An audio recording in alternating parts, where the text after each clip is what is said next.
I think Magazine is one of the most underrated bands ever. Just an amazing cadre of musicians, for one. And two, they, to me, and in my opinion, like, were the first of post-punk bands, if not the first. I could be wrong, but the thing is, punk rock was more experimental back then. And so I don't know if the post-punk title came later or at that time, and if it did come at that time, it was way after a lot of these bands were established. What is considered post-punk now was pretty much like just probably punk back then. Here they are today. Well, a recent picture, but they have Noko on guitar. That's still Barry Adamson, um, Dave Formula. I think that's John Doyle on drums, but I'm not sure.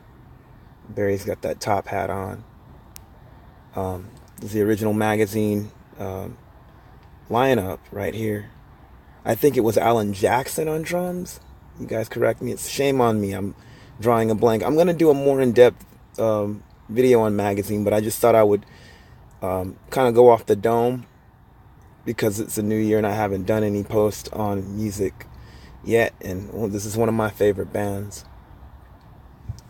Magazine definitely was different than a lot of the punk bands, and the respect that some people might accuse them of being prog rock punk or Pink Floyd punk or Floyd goes punk. But the thing is, it's like, I remember reading an interview with Howard Devoto kind of scoffing at prog rock because he just, him being a Yes fan at that time, he just didn't want to be that and just thought what a lot of the other earlier punks did when it came to that kind of music.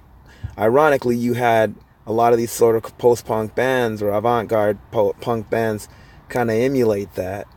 And that'll be another video sometimes, the connection between prog and punk. This is John McGeoch. John McGeoch is definitely an underrated guitarist. He's not only been in magazines, but also Susie and the Banshees. And I'll be honest, I have a thing where I call the post-punk chords the cold chords. And he was one of those innovative bands that made chords like that freaking Bono from YouTube, not YouTube, sorry, got more credit for. John McGeoch was doing it long before him. And not to take away from Bono's style, but you could see where there had to be some kind of influence on YouTube when it came to that. And those chords are totally in a lot of post-punk music. And just, I don't think John McGeoch gets a lot of credit. Yes, there were bands like The Cure and all that stuff back then as well. But John, definitely was one of the ones that stood out with a lot of these different bands. This is a whole nother conversation. I'm going to do probably a more in-depth video on this sometime. Magazine's beginnings, actually, I'm going to say this. Howard Devoto was in the Buzzcocks. From what I know, artistically, he just wanted to do something totally different instead of just playing, the three chords. And I remember reading an interview where he was just saying that he didn't want to scream to be heard when it came to just his ideas. And it's why he formed Magazine, which Magazine, I still think that they're unsung, but they definitely were innovative on a lot of different groups even today.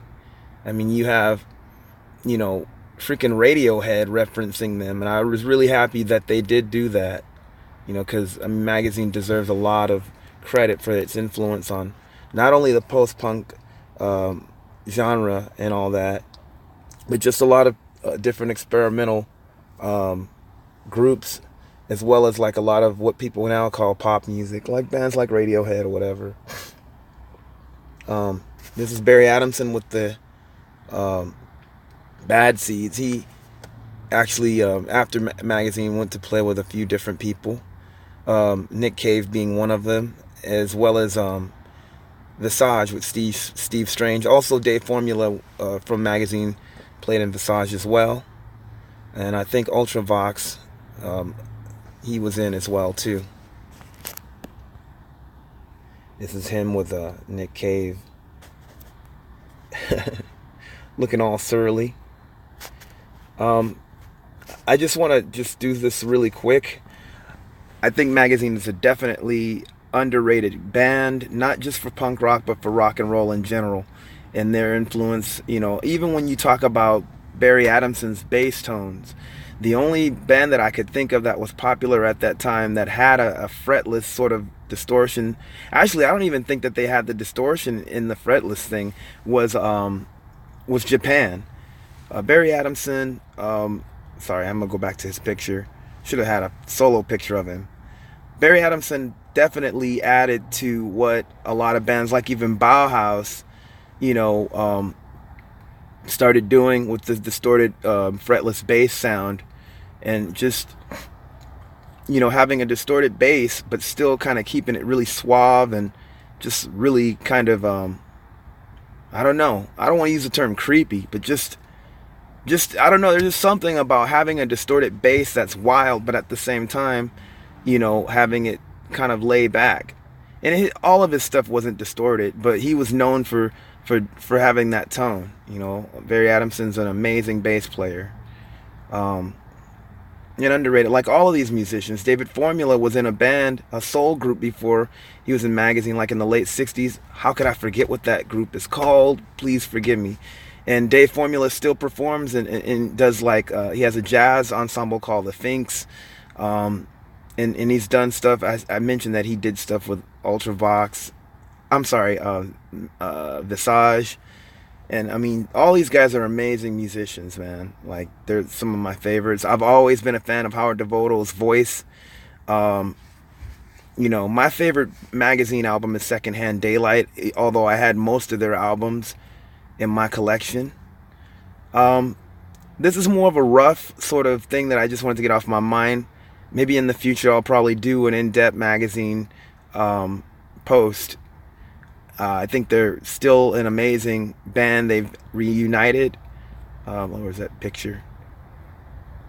They've reunited, and I would love to see them live. I've also had the chance of talking to a few of these members on social media. Really cool cats, and I'm glad that they're still doing it. One of my favorite bands. Let me know what you guys think. Peace.